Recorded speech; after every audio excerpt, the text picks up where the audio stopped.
Good evening, everyone. Welcome to new people coming along. It's great to see you. We like having new people coming. Do stand up this up a bit for you. Always good. I'm Jean Jones, President of the Canberra Jung Soc. You don't know me, who I am. Thank you for joining us again here at the Teacup House. Let us first acknowledge the traditional custodians of this land and pay our respects to the elders, past, present, and emerging. This evening, we're delighted to welcome back a very own Eve to talk with us about her journey, which she calls a journey in a teacup. You might remember Eve's presentation here almost 5 years ago in November 2020. You can even see our recording of that event on our website. Eve will share with us something of her writing journey, how on a conscious level, she mostly had no idea where the next chapter was coming from. She believes that the writing of her novel, The Dream in a Teacup, became coming out of darkness, and which leads of self-actualization. Eve has been a member of the Canberra Jung Soc for 30 years. I've been a time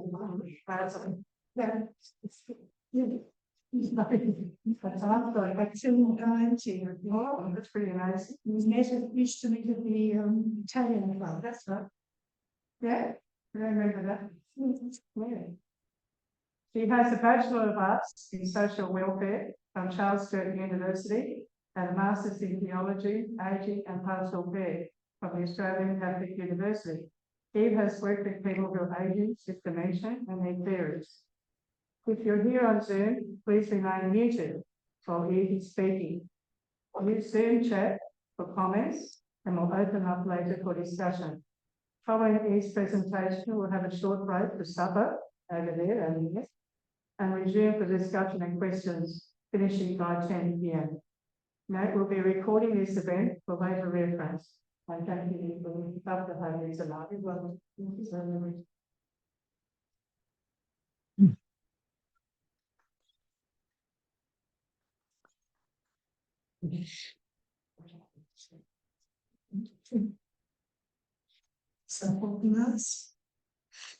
Good evening. Thank you for inviting me to come and speak to you tonight.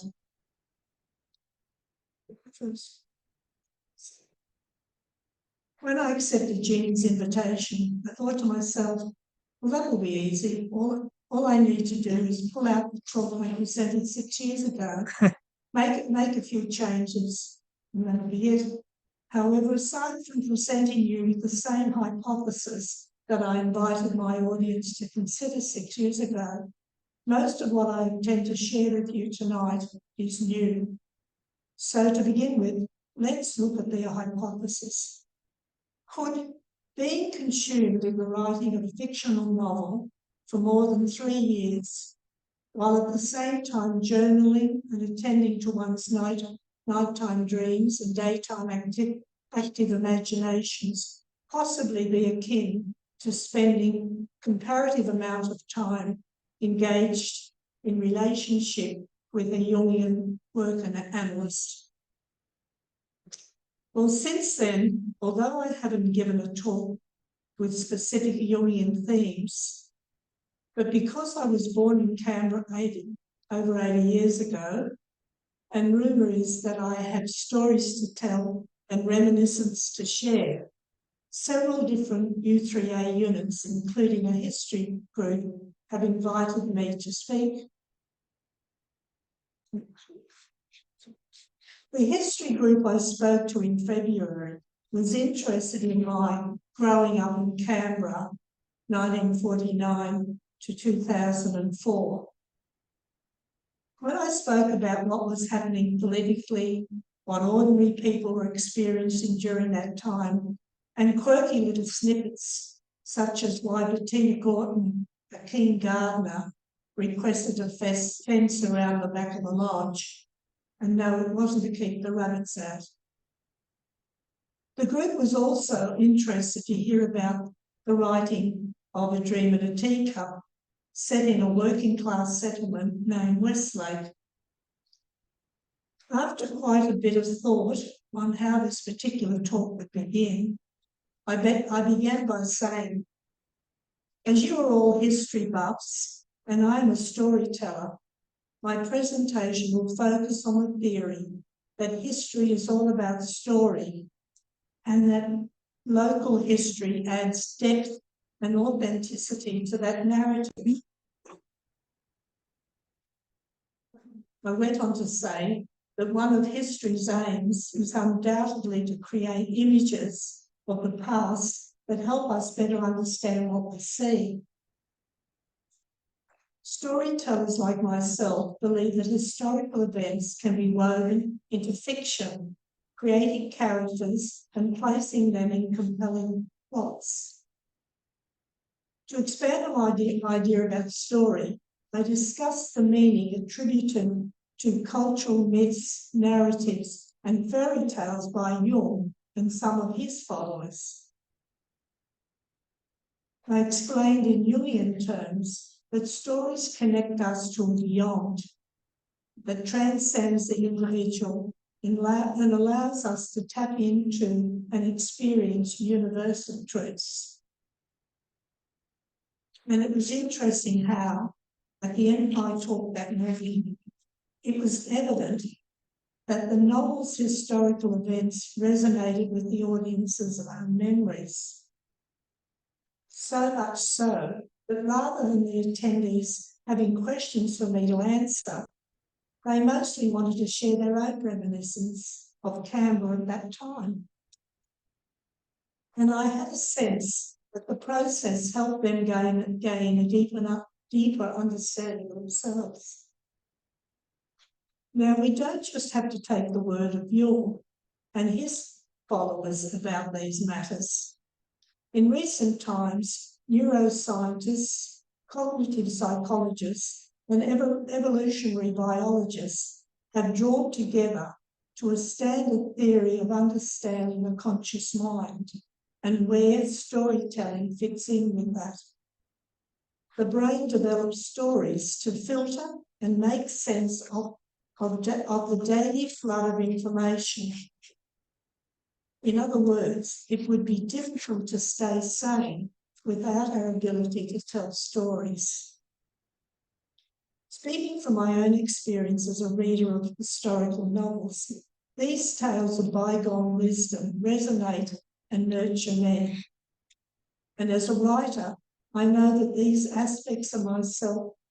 there are aspects of myself in every character in A Dream in a Teacup. Yes, Carl Jung was way ahead of the others when it came to the power of the narrative. He believed it was through the telling that individuals might have the opportunity to confront their inner conflicts and explore their own dark places and ultimately move towards wholeness. He also spoke of the existence of archetypes within story. Archetypes, according to Jung, can be inferred from various cultural phenomena, including stories, myths, and images. He believed that these signs and symbols were crucial for personal transformation, and that through them the individual could connect with the unconscious and aid the integration of the various aspects of the psyche, not least dreams.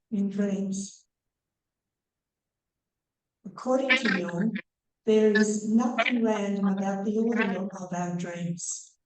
Even within a short snippet of a dream, there is a narrative which has a beginning, a middle, and an end, just the same as in stories. Like stories, dreams have narrative structures, including plot, twist, setups, and resolutions. Now that is the original cover of my book. This is the one that was published. I was talked out of using that and into this more saleable, I don't know what. Okay,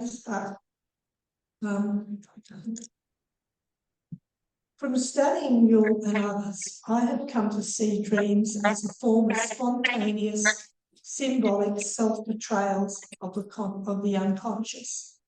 I believe that by analysing the narrative structure of a dream, including its plot, twists, character development, and resolution, our dreams can reveal valuable insights. My novel could be seen as a collection of dreams. The cover itself is dreamlike, particularly in the original version you see above. How many times have I regretted not going with that version instead of this one? It's only been in the last 2 weeks while working on this talk that I realised something. This published version, it's fine for the general reader, but the time and sweat spent over the creation of the original cover, which I did with the help of a dear friend named Bill Casey, was part of my inner work. Nothing you see on that cover is random, not the colouring, not the symbols. See the weeping willow trees that once graced the shores of the Molonglo River, the pontoon bridge connecting each side, the circumambulating motion of the water that steered the dreamer in a teacup into the realm of consciousness. No, the new cover is fine for my readers. However, I will always hold dear to the original cover. Back to the weeping willows on the river. The newcomers in Canberra, before Lake Burley River was created, the Molonglo River served to separate the south and the north side of Canberra. That same river also flowed through the middle of the Royal Canberra Golf Course. Thus, the pontoon bridge you see mainly served the golfers, but it also served the people of Westlake, where I grew up and learned to swim between the pontoon barrels. All administrative centres were located on the north side of the golf links. Acton was the place. It had all the every government department was there, every single one, and the Canberra Hospital was there. It also had a lot of social and recreation facilities, including the Acton Workers Club and the Albert Hall, which featured in my book. Characters living in Westlake frequently cross the bridge, and for one character in particular, whom I will read you about a little later, in Jungian terms, his crossing that bridge early one morning might well symbolise something of my own journey towards enlightenment. Certainly, the bridge served as a symbol of the separation between opposites and showed me a path towards transcending the physical realm through the mind and spirit. If you would cast your eyes upon the dreamer, she's looking out, floating into the waters of unconsciousness. Within the pages of this book, Bridget, the protagonist, journals 5 dreams within this book. There's 5 dreams journals. While growing up on a potato farm under the guidance of her wife's grandmother, Bridget learned the ways of attending to her dreams. Every evening, her grandmother would sit with her and the brothers and sisters and talk about the dream they had the night before. Now that we've looked at the symbols associated with the story, let's have a look at the main characters. Speaking in a Jungian sense, characters as well are archetypes and occur across culture and time, representing fundamental human experiences. Archetypes in storytelling are universal patterns found in both characters, place, and plots. In my personal experience, each character functioned as a means by which I could work out certain aspects of myself in a way of tapping into the collective unconscious. Because, as you know, archetypes in storytelling are universal patterns found in characters, plots, and themes. The story itself is not linear, nor does it follow the usual recipe set out for fictional novel, such as limiting itself to the relationship of, say, just a few people and minimising side characters. Within these pages, you will meet a collection of characters. According to some of my friends who were helping me with the editing, they thought there was too many characters. However, a Jungian friend of mine suggested that all these characters originated from a deep part of my unconscious, and that each one holds some meaning for me. My Jungian friend suggested that the writing of A Dream in a Teacup was as much a fictional novel as a therapeutic tool or working journal. And as I mentioned before, this story of mine is not linear. Instead, it circumambulates in and out of place. It circles the characters, pulling them into the community with each other, and much more in line with Carl Jung's concept of the circumambulation of self. I first heard this idea from our very dear friend, the late Glenda Crudley, who Jean just spoke about. Glenda spoke of circumambulation being part of the process of psychological development in which an individual gradually moves closer to their true authentic self. I learned this process is not a linear path, but a process of psychological circling, where one gradually moves closer to their authentic self. It's a spiraling journey across the unconscious and conscious aspects of the psyche, where repeated engagement with life themes and challenges help one integrate the unconscious and achieve self-realisation. Now let's enter the story and look at the protagonist, Bridget's own story of self-realisation. Bridget is her own self, a contemplative woman who understands the importance of being still and is internally reflective and an internal seeker of truth. As an easy way of introduction, I will read to you from the back cover.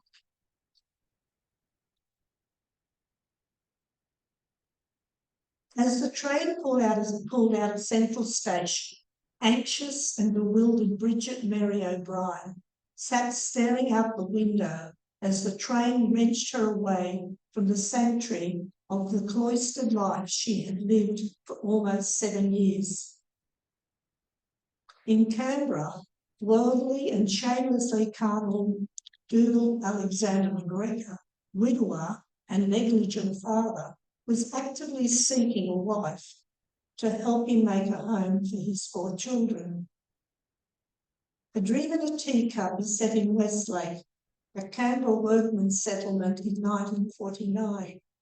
Bridget shares her life and that of her closest female friends through her journal and nighttime dreams. These friends, including sisters Madge and Jean, who owned the Bougainville Street tea shop in Monica, whose secret life come very close to being exposed during Holy Week.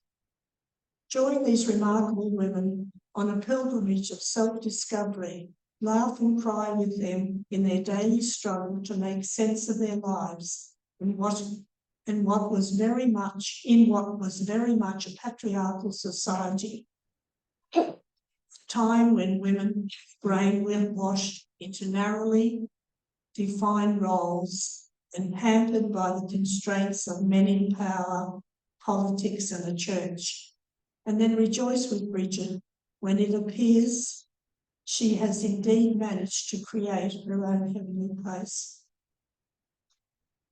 So now you might have a vague understanding of how, by the end of the first chapter, a naive and profoundly religious woman came to be married to a worldly widower and moved with him to the working class suburb of Westlake, where they began their 3-day honeymoon, and how, by the morning of day 4, Dougal left for work, leaving his wife very anxious and alone with her thoughts. And I'll read a little bit from chapter 2.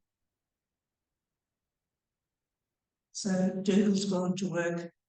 By the time her husband left for work on Tuesday morning, Bridget was at exhaustion point and totally overwhelmed by the past 3 days.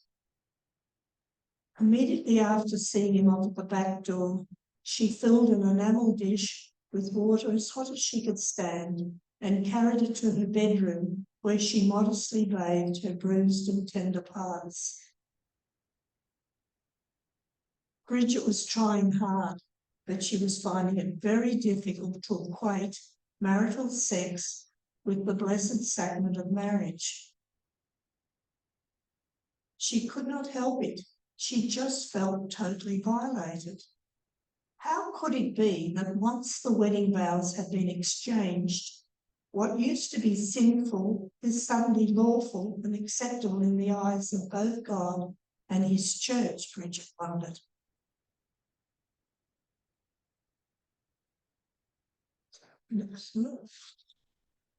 As luck or divine intervention dictated, Bridget had moved next door to 2 very different women whose views would open her to her new reality.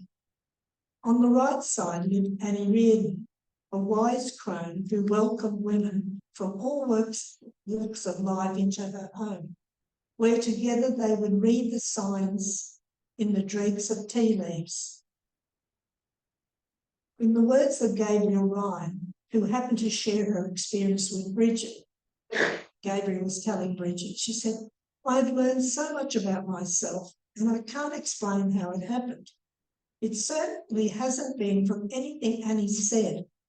All I can say is I've learned to know the truth from the dregs, and it has made me strong." Almost in tears, she continued, "Bridget, I would never have had the courage to question my lot in life if it had not been for Annie. Only through her did I realise I am so much more than the sum of a turn the other cheek Catholic wife and mother." So that's Annie. She reads the tea leaves and she's sort of like a counsellor, I suppose, but she's not a counsellor. On Bridget's left side lived Gwen Smart, a discerning woman. Gwen paid attention to what was happening in the external world, noting how it made her feel and using these observations to form her opinions. This form of discernment is a personal power that Bridget will need as she journeys towards wholeness. And it's through Gwen and her brother Dylan that Bridget first hears of Carl Jung and dream analysis. And then there was Rosie, who lived over the back fence. Rosie Bacon was well renowned throughout the district as a wise woman and a healer of both man and beast. And she turned out to be a distant relative of Bridget's.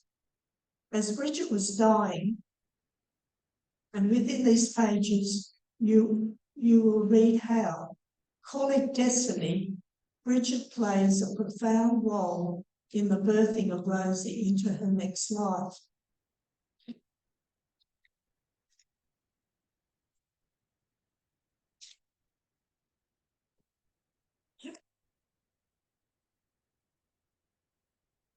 So Bridget had gone around to her place at early hours in the morning. It wasn't long after 5 And soon after the cock crowed, with Rosie propped up on pillows, watching the dancing flames and listening with appreciation to the ancient words sung by Bridget, that Rosie Bacon's soul simply entered into the flames and joined the dance.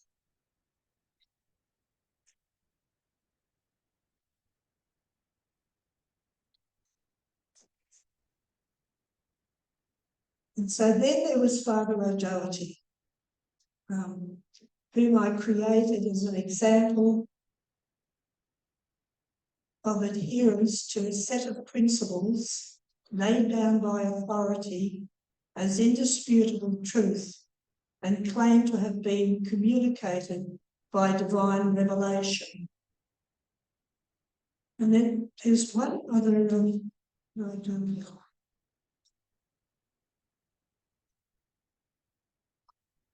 and then there's one last character who is the protagonist, and that's Dougal.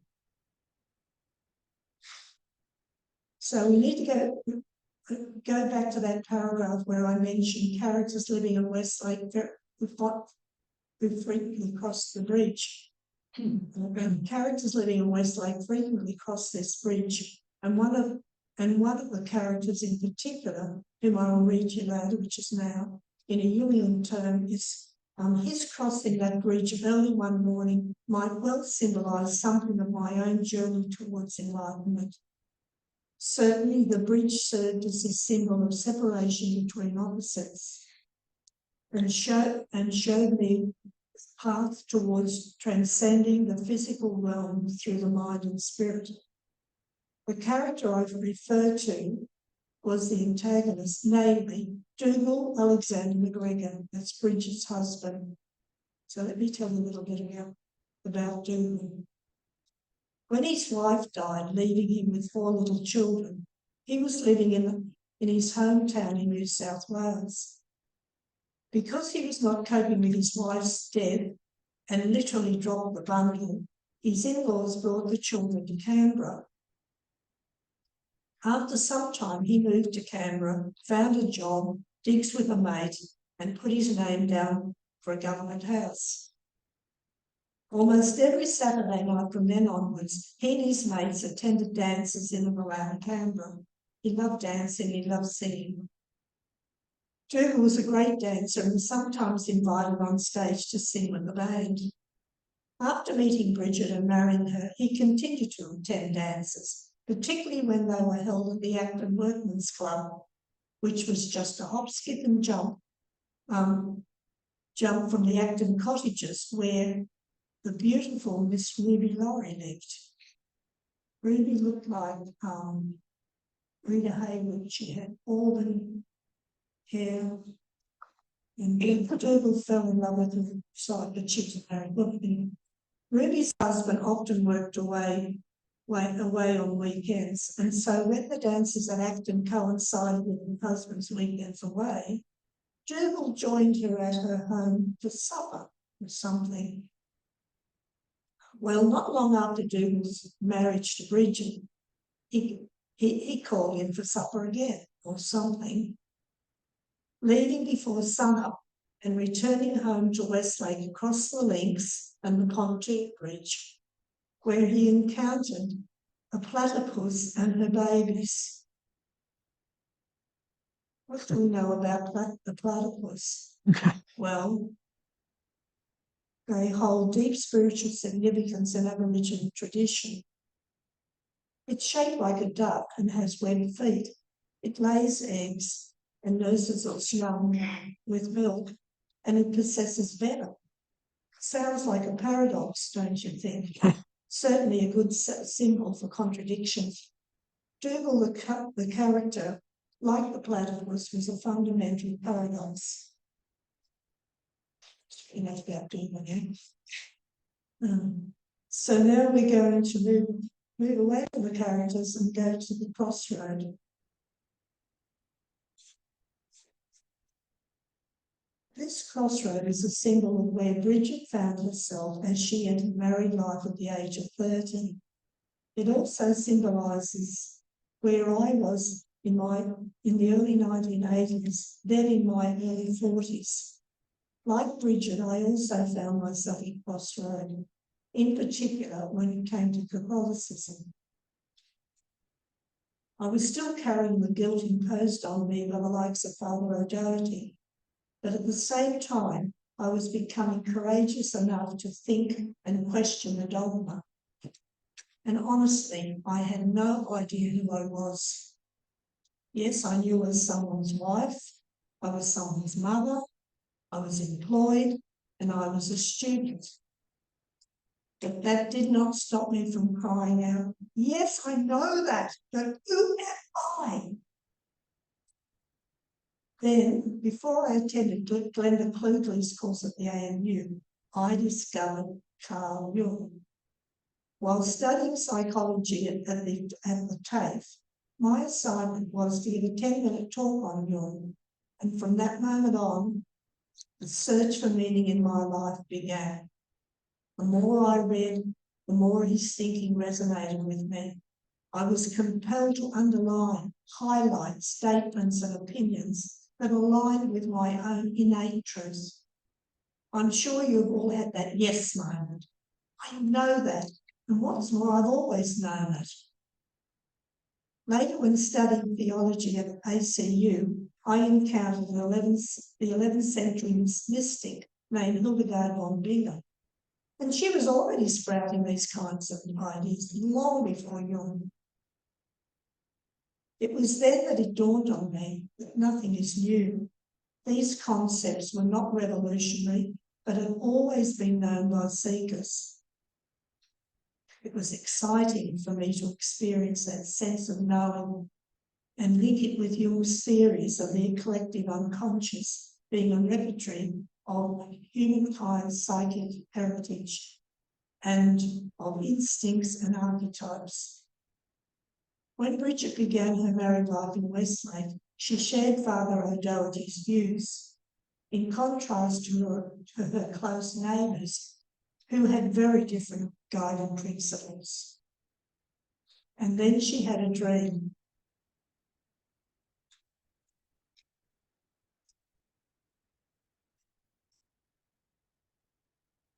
And she had a dream. She was going through quite a difficult time trying to. It was a real crisis between her marriage and so she'd been sitting in the church and she sort of knew that Father O'Doherty, who was out in the sacristy, she'd only have to give him a sign that he would come and she'd be able to talk it over with him. But she then remembered the dream that she had the night before. And at the end of that dream, she knew from where her help would come, and it wasn't through Father O'Doherty. And this was her dream. I walked into St. Christopher's Church through the side door and saw that I had the whole church to myself. I knelt at the altar rails as if to receive Holy Communion, but when I raised my eyes up to where the crucifix should be, it wasn't there. In its place hung a large, colourful mandala. The mandala was made up of 9 triangles, all of which pointed to layers of circles in the centre.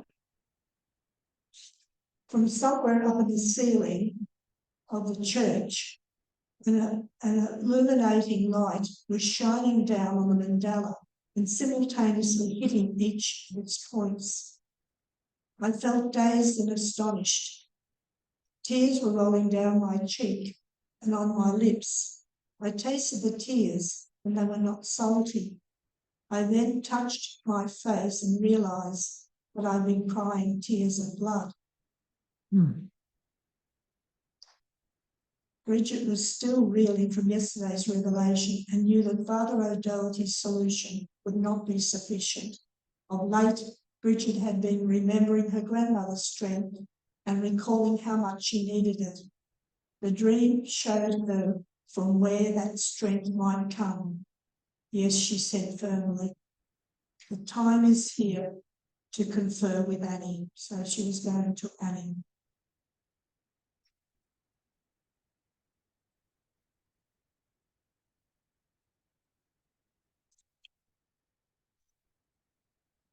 Do we want the mandala? Yeah, we always did that. Mandala in there. It's the chronology soon.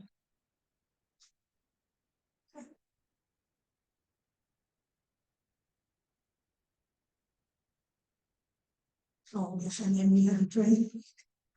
And lift up. Okay, the mandala. Within the pages of this novel, we see that Bridget's sense of self had 2 by 7 formative years, because up until Bridget was 14, she was strongly under the influence of a grandmother who was a wise woman, a healer and a nurturer of soul. For me, I received only 1 by 7 years, or until, as the church preached, a child had reached the age of reason. Until I was 7, the primary influence in my life was my mother Daphne, who had spent 7 years as a Benedictine nun. After leaving the enclosed order, she met and married my father, a widower. My mother, like Bridget's grandmother, was a wise woman and a nurturer of the soul. And although I don't think she'd ever heard of Carl Jung, she instinctively understood inner knowing and the oneness of God. So until I turned 7 and came under the influence of the Catholic Church, I was free to be myself. I had a voice. I felt close to nature. Every morning as a small child, I used to go out into the garden and have a little dig. One morning, I forgot my ritual, and I remember my mother telling me that I came into the kitchen very distressed and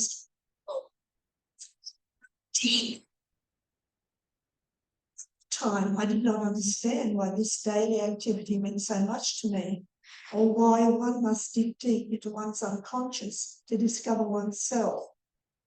In the case of Gabriel Ryan, you remember her digging took the form of sitting with Annie Yeardon week after week, poring over the dregs of her teacup. For me, my digging took the form of journaling both daytime and nighttime dreams. I'll now read you the dream that brought both Gabriel Ryan and me to the realisation that we were so much more than the sum of a turned-the-cheek Catholic wife and mother.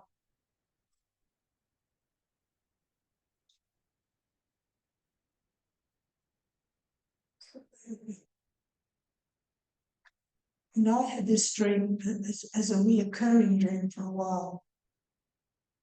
I'm in the middle of the lake, holding on to a small girl child, and we are at the risk of drowning. Back on the water's edge stands a beautiful young woman who is watching us drown. I began to realise that this woman wanted me dead, and that she wanted to pick up the pieces of my life, salvage what was left and make it her own. I'm going down now for the third and last time, when something happened. In an instant, the woman at the edge of the lake and I swapped places, and it is her that drowns.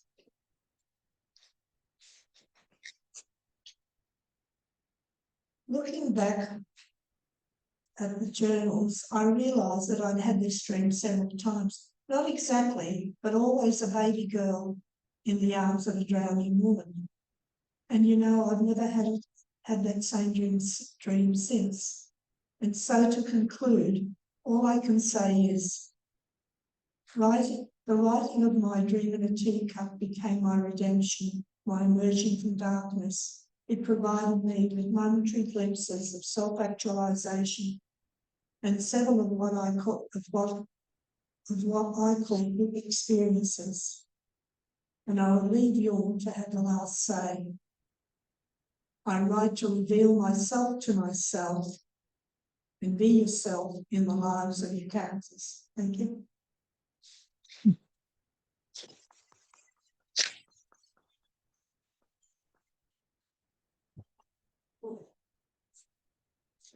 Okay. Let's, so let's get started again. And let's do that. Drafting. It's I put in this with shopping things. And this is our next one. That's me. Larry. Any discussions on that? I know.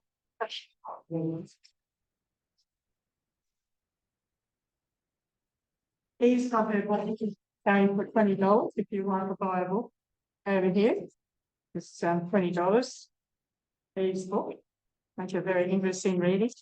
Switch this back on again. Yeah. So it's the chair for you. Oh, the chair's out. I'll get out of the room.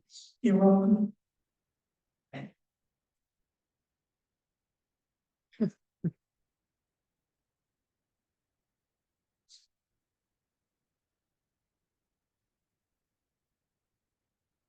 I'll see you later. Someone is stepping. I forgot having.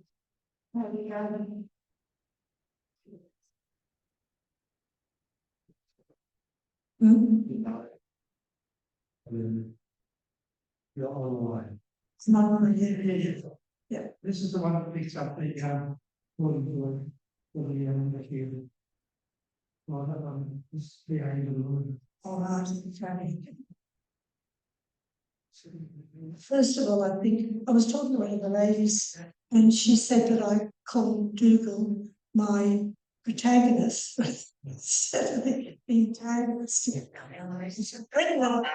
It's written antagonist on the paper, then I said, and Bridget was protagonist.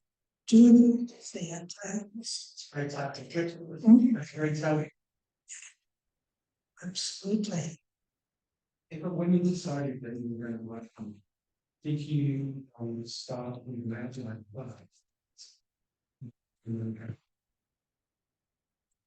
journey and process? For quite a few years, a number of years before I actually got serious about it, I used to just have sort of general sort of an idea of what I wanted to write, and I wanted to write about growing up in West Lake. My mother was an ex-son and my father was a widower. And I was the first of the second 5 children. He had 5 children. My father had 5 children, his first wife. And then she died at the birth of the 5th child. And then later he met my mother, who just left the convent, and married her. And then they had 5 more, and I was the first, 5th. So when I first started to write, it was all about my family. But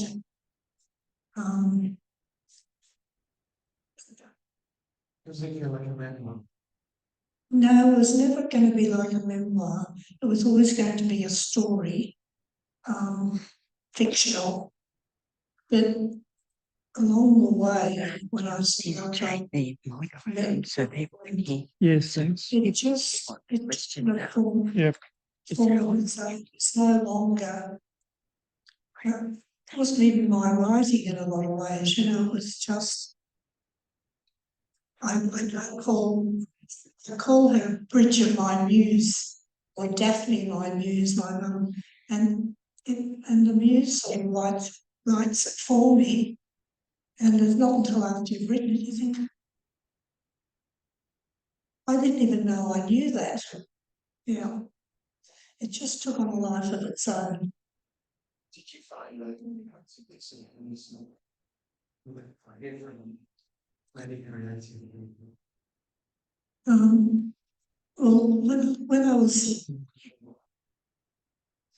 when I was first started writing it, I was married. My husband's been dead now for 9 years, and I was trying to write it and be a wife at the same time, and this was becoming really, really difficult.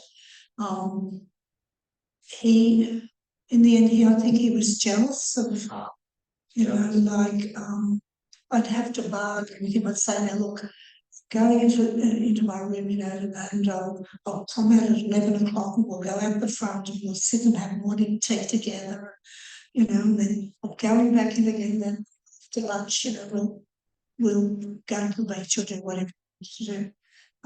So it's always this bargaining and trying to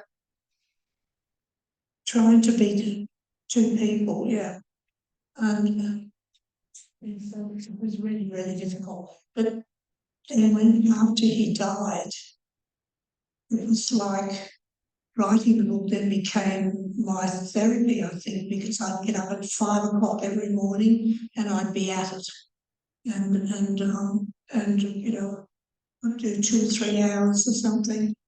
And because I could just I could do as I liked us, shouldn't so from then, so that's what really started to take form. I don't know how long it would take me to get it finished if I hadn't done it, and then it sounds awful. But because I didn't belong to anybody, you know, wasn't answerable to anybody. I could just get up and do what I like. If I couldn't sleep in the middle of the night, I'd get up and write. Yeah. Yeah. So it's not easy. No, also, I think It's not easy when you're in a relationship. yeah, it's children, You know, there's children. precious. Yeah, so when I was working and I was trying to write, and you know, it was just, as I say, bits and pieces everywhere. But when I finally sat down to write, you know, when I was free to be, just something happened. Yeah. And it just, and then I'd say, well, that's not right. I'd have to go back and, because Annie wouldn't have said that, or Bridget wouldn't have done that, or, you know, felt like I knew each character intimately, and I did because they were part of me. Yeah. That's interesting. More on the process. I mean, I'd say I love reading, but I really love to. It's a common saying in most lives. They're like the first draft. Did you find that in your work? Just before Brian died, I belonged to the New South Wales Writers thing, and they put out a thing saying that you can give them 3 chapters, and for $150, a professional editor would read it, and then they'd give you an hour of their time. So we went to Sydney, and I had this hour with this woman. And she was lovely. I mean, she wasn't negative about my writing, but I don't know, and I can't remember what she said. But I just knew when I went home, I just put the whole lot aside and started from scratch. And that's when I started to really write. Then, but as I say, I'm not sure what it was she said to me. And as I say, she wasn't saying, oh, what you got is rubbish or anything like that, but she was just sort of saying, I don't know what she said really, but I just knew that everything I'd written just needs to be put aside and start from chapter 1 again. And it's chapter 1, and that was nothing like the first chapter.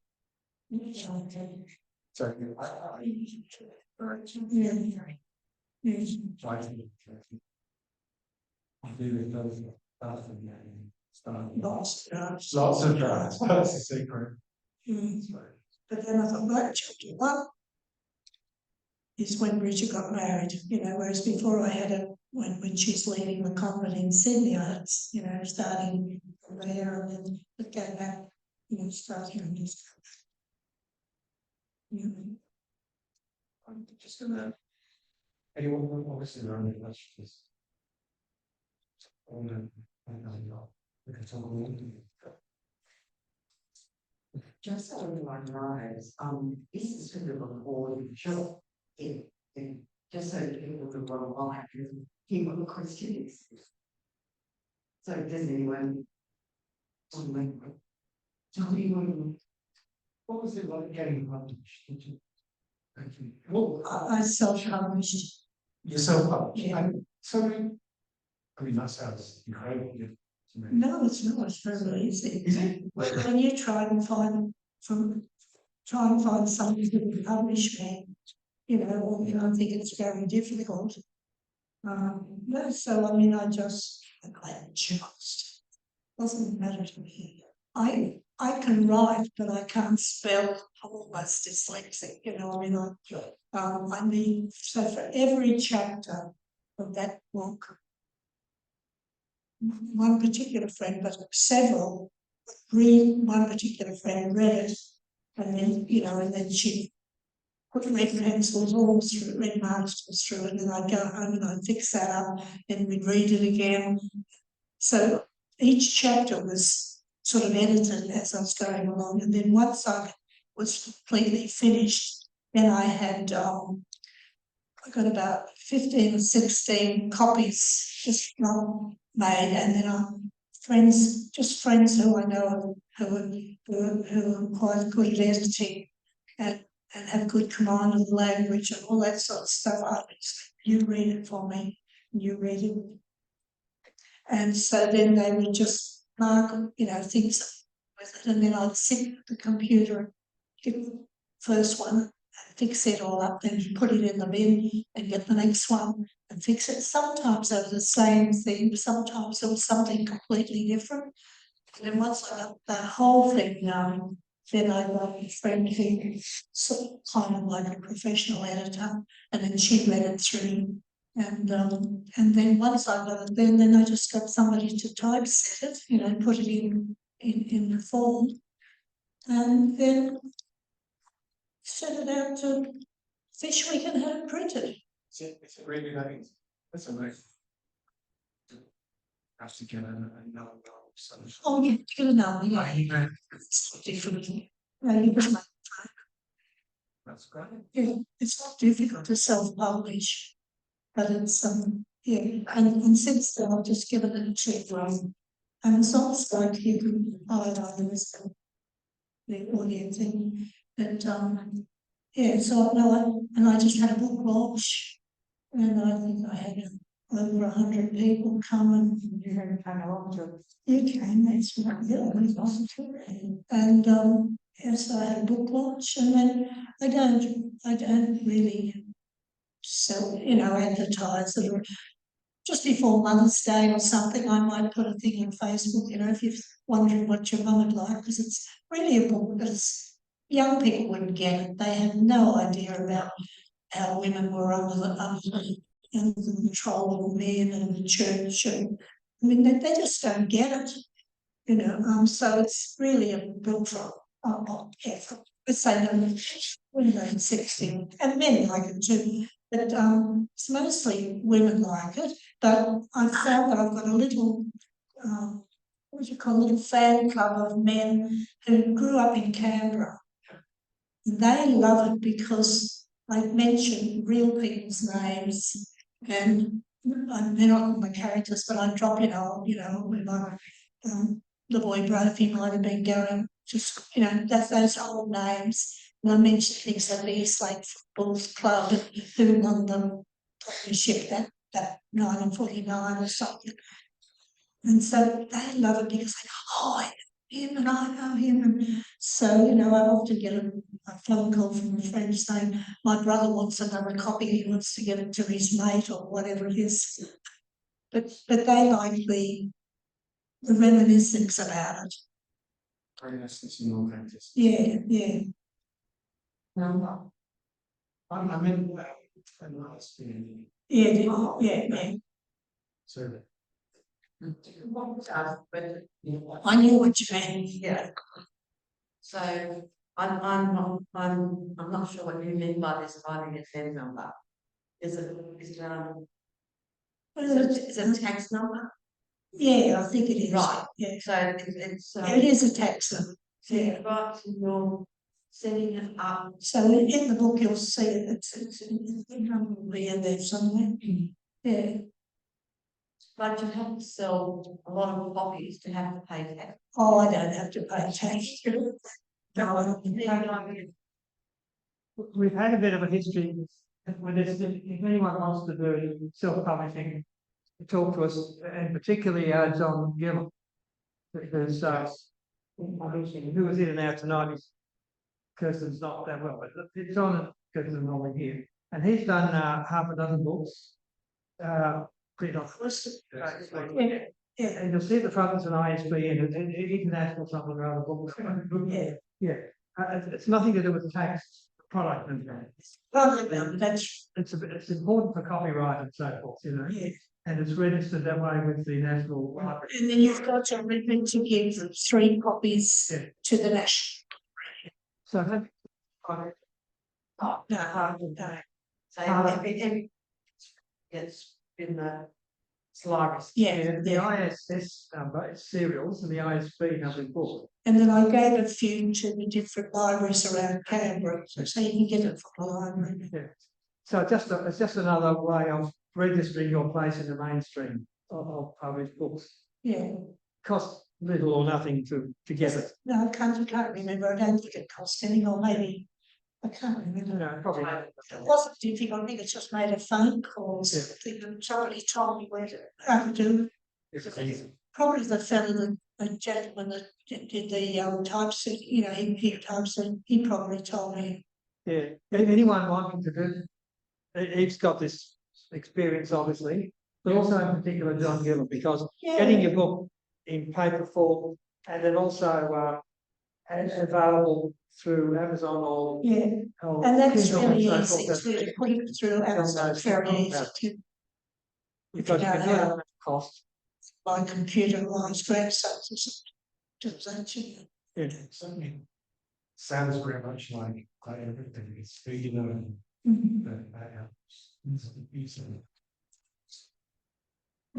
Great network of women who are avid readers and you know, ex-school teachers and all that sort of stuff that can put 2 words together.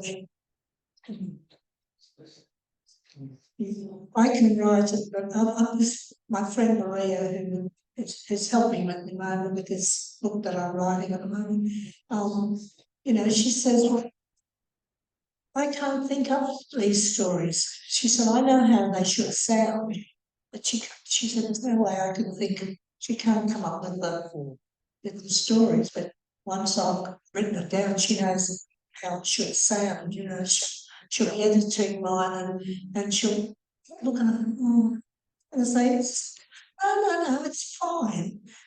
We're going to have to bring this up and put that up first, you know. I sort of tell them the punchline first, you know. Yeah. Yeah. When you see characters. They kept coming in all the time. Yeah. Oh, there's a lot. And I remember several friends said to me, look, you know, you can't keep adding characters near the end. And I said, come in. And she said, well, tell them they can come in the next one. So you're writing another book. Yeah, I'm writing a sequel to this. Can't do much on it because I'm also, my sister-in-law and I are co-writing the book, and it's at the editing stage at the moment. It's basically finished. We just got to tie it up a bit, you know. That's not easy. Don't ever try and co-write a book. It was my idea. Anyway, I was driving through on the bus through Braidwood, and I was reading the book, and there was just one little sentence in it. I thought, there's a book in that. And because I was driving through Braidwood, so we called it Myrtlewood Grove, Myrtlewood instead of Braidwood, and it's set in a nursing home. And my sister-in-law, she's riding out of the head of the RM who runs the nursing home, and I'm riding out of the head of a little nun who does the pastoral care there. And so there's all these different stories. And yes, so it's basically finished. We're just trying to refine it. That's it, refining it. That's what we're doing. And also link up, because, you know, Jenny's writing some chapters, I'm writing some chapters. And so you've got to kind of almost like, you know, that's the end of the month, and next week something happened or something. And also it's really, really difficult because Jenny doesn't quite get that she can't write out of Sister Joan's head, you know. I said, I'll write out Sister Jones' head and you write out Mary Ellen's head. But sometimes she writes stuff and it doesn't sound like Sister Joan, she would never have said that, so because she's my sister-in-law and I love her, it's a little bit difficult at times, so don't ever try and do it. It's very nice. Writing is And that's right, because see, the characters are part of me, and then Jenny's sort of writing something that doesn't sound like, it's not easy. But I just want it finished. you mentioned that the characters are yourself. They always are. How did you ever feel with parts of your inner life? That's what it is that you wouldn't even. And how did you deal with, I guess, the natural human in which parts of the mind private and you didn't want to express, put everything down and just You've got to be a bit discerning. yeah. And it's not only for yourself, but it's for your family. I've upset my sister a lot because of this. Our relationship's never been the same. Because she sees Dougal, the antagonist, as her dad, even though I put our real dad's name in it, being the barman in the, I've written our real dad and my real mum into the book. Yeah. She's sort of considers herself Annie's girl, and she's pretty upset, I think, about me. Dougal's a pretty naughty guy, but so was my dad. So I mean, you want to be careful, I guess. Yeah, it's best to write those things after anybody that knows anything about it's dead. Yeah, that's But yeah, I think I've upset her. Yeah. I remember there was another book written, it was somewhere down in Victoria on the beach. And it was written, and the author wrote it about her family, and then her sisters her real sisters became very, very upset. Just quite a few years ago, I remember. I think it's quite common. Yeah. People, I guess the cliche is right one. Well, that's all you can. Yeah, I don't know. I'm not, the experience of writing sounds like common sense and good advice, but people often events in different ways. Whereas to me, they were just characters that had to fill a particular role, Yeah. And But you're sort of accidentally pressing on other family members. yeah, well, her memory, she thinks I've and she put it that I've kind of tried to destroy her memories, or her memories aren't the same as mine. Oh, it's tragic. Something, I don't, anyway. Yeah, it's been sad because we've never really been that close since. Thanks for sharing that. That's very heartfelt. One thing to remember. So you can't always be free, can you? Well, I think There's a price, exactly. There's a price. You mentioned some reticence about or comments by others about the problem of all the time introducing new characters.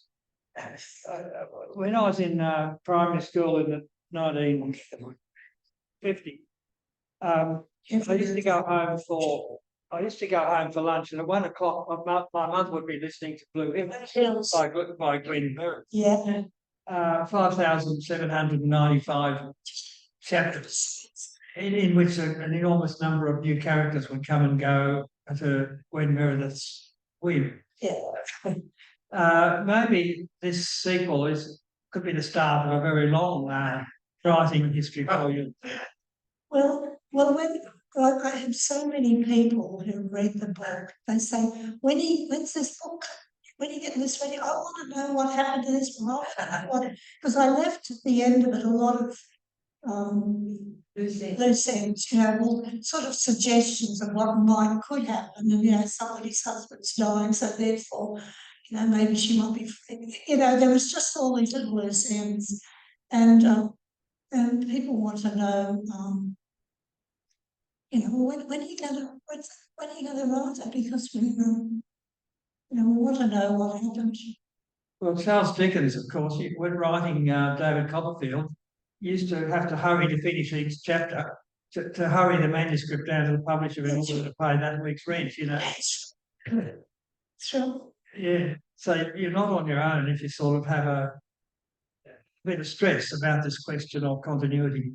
Yeah, we want to see that.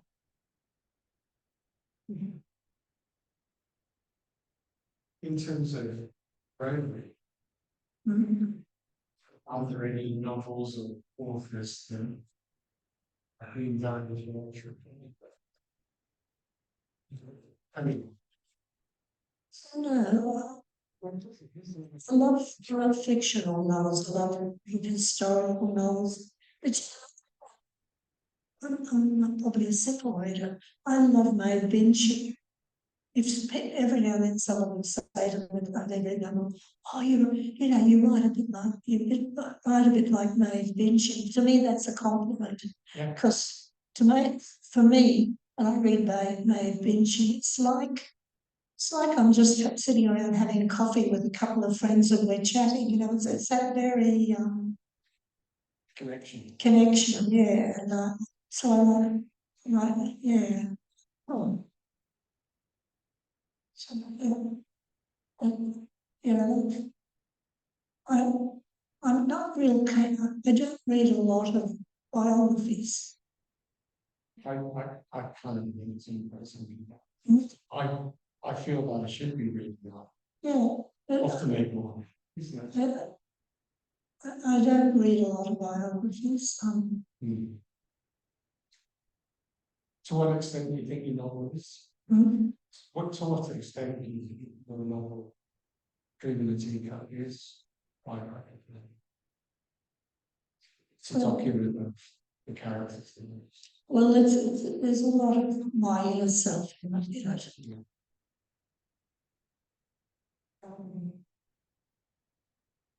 So maybe you might have YouTube talk about there wasn't always a gate on there, there wasn't always a fence around the lodge. Yeah. What that's about. I gave a talk to the history group of U3A, and so I just tell them all. I talked a bit about politics, and then we talked about, you know, and the dismiss and what's his name, Fraser, and he's losing his pants, you know, a few different things like that, you know, just a bit of humour. And then I talked about the Tina Gordon, I was about to say Fraser, which I'm putting on Gordon. And yeah, so she, you know, I don't know whether, but she was a farming girl. She came off the farm, and so she had a bit of a veggie garden around there. But see, the lodge never had a fence around it when I was a kid. I think it was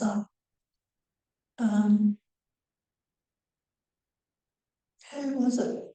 Was it Fraser? No, I think it was Paul Keating. Maybe it was in his time that they decided they needed a bridge, needed a fence, but nobody thought it was important to have a fence around it. Because you can't believe it when you see the security that there is now, and how this is a different story, but how it happened, how they ended up with getting the very first secure fence was a couple of the ASIO guys. They at midnight or something, they just let themselves into the lodge and took themselves right up to the bedroom. And when Keating was there, I think, and presented themselves and said, well, you know, and that's when the fence first started. But Bettina, she needed a bit of a fence before that because she was having her chicken stolen. And so and I know this to be true. No, I know it to be true because I know the man who was then a teenage boy, he and his mate stole 2 chickens as a dare, and his father was a very high-ranking public servant. They lived in Forest, and there was a little bit of embarrassment there. Yeah, so it was her chickens, 2 of her chickens were stolen. So she'd like some kind of a fence around, at least around the back part, veggie gardens, but that was the first fence. Well, that could be a bit of a threat to national security, couldn't it, when the veggie garden's not secure? And the chooks. And the chocks, yeah. Yeah. And you've made a couple of mentions of the effect on your personal life, your sister, your husband, you know.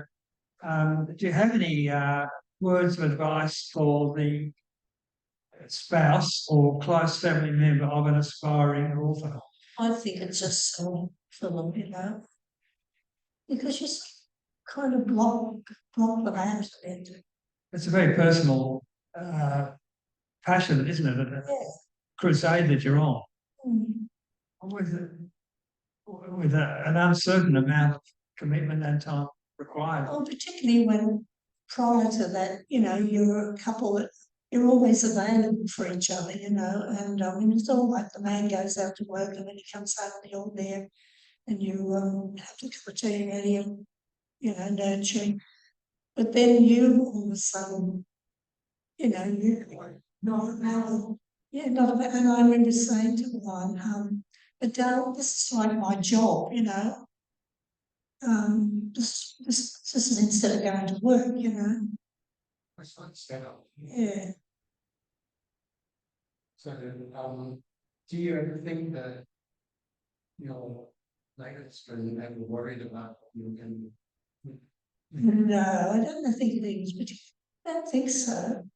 Well, he wasn't going to be it.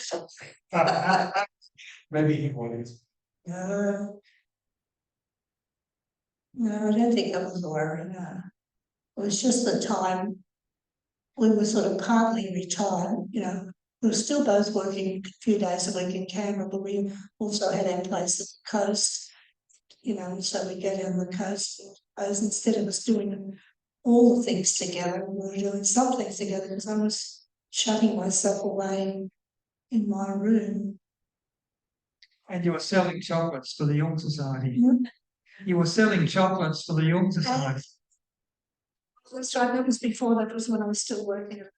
So there's money falling out all over the place here. Throwing money away. Yes, but moving. You did say something about the cathedral at Barnaga. Yeah. And we were there in February for the back to Parliament. Oh yeah. Resumption of Parliament service at 7:30 a.m. on a Tuesday, with the Governor General and the presence here. Yeah. I sneaked a little look. This is a confession time for me. During one of the speeches, I sneaked a little look at Google, the cathedral. Saw that it was listed as seating 1,000 people. Isn't that amazing? It's a huge space. Yeah. Could you say a little bit more about your connection and the significance to of the cathedral? Well, when I was little, we didn't have the church. But, you know, with the Catholic Education Office says, well, that was St Christopher's School, and that's where I started school, like right through till third year, and so for quite a number of years, Mass was held in the club, so they will pull all the class, open up the petitions, and push all the desks back, and that's where Mass was. And then Mr. Brophy, you all heard about Brophy's James Brophy, he was some sort of high-ranking public school. Well, he and quite a number of other prominent Catholics, they used to housing, and we used to have housing every Friday night in the school classrooms to raise the money to build some Christmas. And That's what we might call bingo. it was bingo, yes. And I was only very little, and I came home with all my books on a Friday afternoon, and Mum said to me, I don't think it's any need to bring them all home. It's too heavy on your back or whatever it was. And I said, I have to, because otherwise the dingoes will get my books. I knew the big bingo, but I thought it was the dingoes. So you mentioned Warren, you mentioned, and then the name, place name. What was that suburb that you referred? Westlake. Westlake. Yes, And I've never heard this. No, of course you don't. So what is it called? Well, it is Sterling Park, and it's the end of Perth Avenue in Forest, or Yarralumla. You know what the American Embassy is. If you go down, well, then you've got the American Embassy, you've got the South African Embassy, and you go down that road and you come to and it's just down there. And from it you can walk over across to the yacht club. Just walk over the back track, and it's all in the north. Early summers of Canberra. Yep, there's a map map in front of the book. Now, how in that in relation to somewhere like Ainsley, Oh, was it before? oh yes. What happened was in the early days of Canberra, they was trying to build trying to build Parliament House and they needed tradesmen. But at that time, it was the end of the war, Melbourne was opening up, Sydney was opening. Well, who would want to come to Canberra? Tradesmen would want to come to Canberra, freezing cold and nowhere to live. There was absolutely nowhere. They had workmen living in tents along the Molonglo River. And so to get people there to Canberra, they had to build very quickly some little, they were just very basic, unlined, 2-bedroom, lounge kitchen. Like 5 cottages. Yeah, not even 5, they were timber. And so they put up these 65 cottages there at Westlake. Then they built the causeway. Do you know the causeway? Again, they were the same type of cottages. And I think Eastlake and there's another settlement, Eastlake and Uriera, I think. So yes, they were meant to be just very, very temporary until we could get these tradesmen in to build houses, and then most trades, once they moved out of Westlake into Ainsley, Braddon, Reed, Forest, and Griffiths, and places like that, those old ones. And then as they moved out, other people moved in. So gradually, it was just very much the working class people living in Westlake, because the tradesmen had all moved on to a better house in Reed or wherever. The house that busy. But they were but they're only meant to be there for a very short time. There's a terrible shortage of housing. They stayed there for 40 years. From 1920s to 1960s, before what they were doing just my mum, I was just after my dad died, I was 12, we were offered a house in a cottage in Acton, and so we just basically went across the river, and then they either demolished them, or actually there was one gentleman who was buying a whole lot of them and putting on a thing and putting them out into Queanbeyan and down the south coast and places like that, and maybe putting 2 of them together and make one or something. So then we moved to Acton, but we were only there for about 5 years, and then, of course, it was time to excavate for the lake. So then we had to move again because our house would be underwater now. So and they were similar sort of cottages, a bit better. They had lining and stuff, but they were very similar. And I think that the people who originally lived in those was people who worked in the offices there. And So the houses are still in the bottom of the lake. no, they're all moved away. Well, Westlake is now a park. It's called Sterling Park. And the Park, P-A-R-K, Sterling Park. If you look at the map, it's Sterling Park. So no, that's not underwater, but the cottages at Acton where we lived, there was 15 or 18, 16 of them, and where our house was would be underwater now, but they were moved away to somewhere else, into Glenville or something like that. Yeah. So then my mum was allocated a house in O'Connor, and so then we went to O'Connor. Which was that house itself? I had my half older sister. She got married when I was about 5, I think, and she was allocated a brand new house in Robson Street, O'Connor, little 2-bedroom monocrete, and everyone was going on about why out, it's almost a goal, and I don't know where, way out the 6 was O'Connor. Yeah. I hope you still own a lot of real estate there. I said, I wish I could claim it. I wish I could claim my block. I could see right across to the lake and the yes, I wish I could claim it.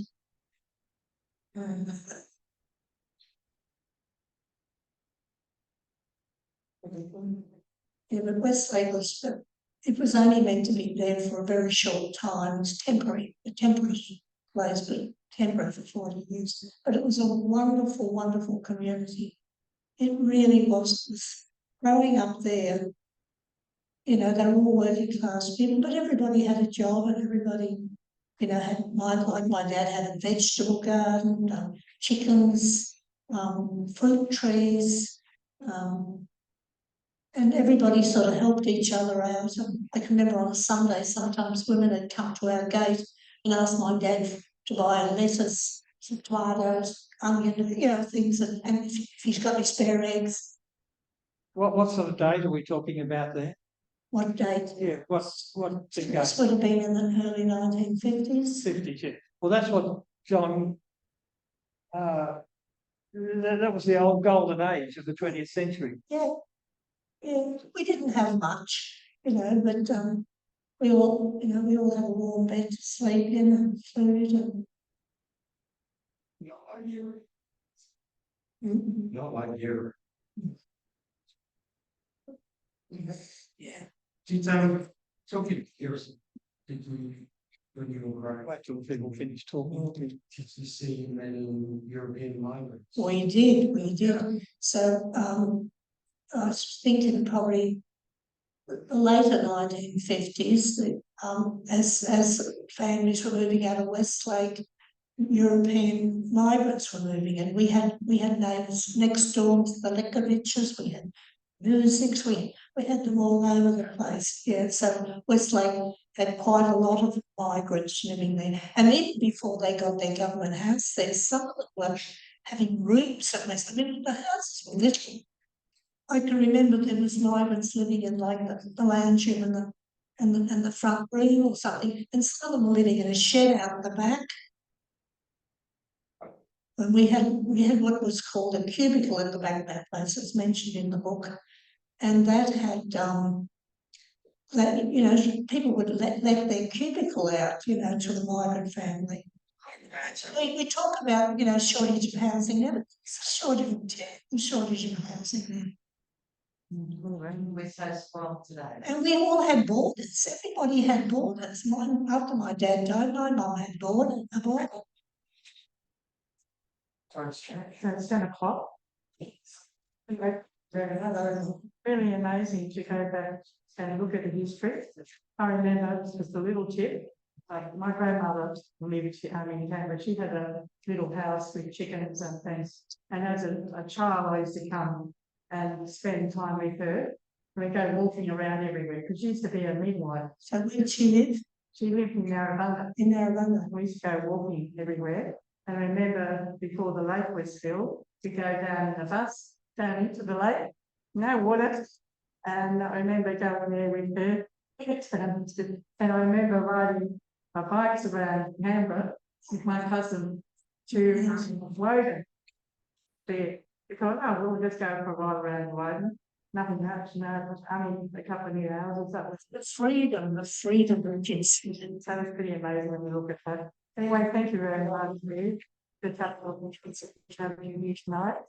And we've heard lots of different personal stories, journeys of life. It makes you feel, well, perhaps one you get the cancel out and stuff like. So I'd like to give you these letters as a complimentary to say thank you so very much. We just love having you here today. Thank you.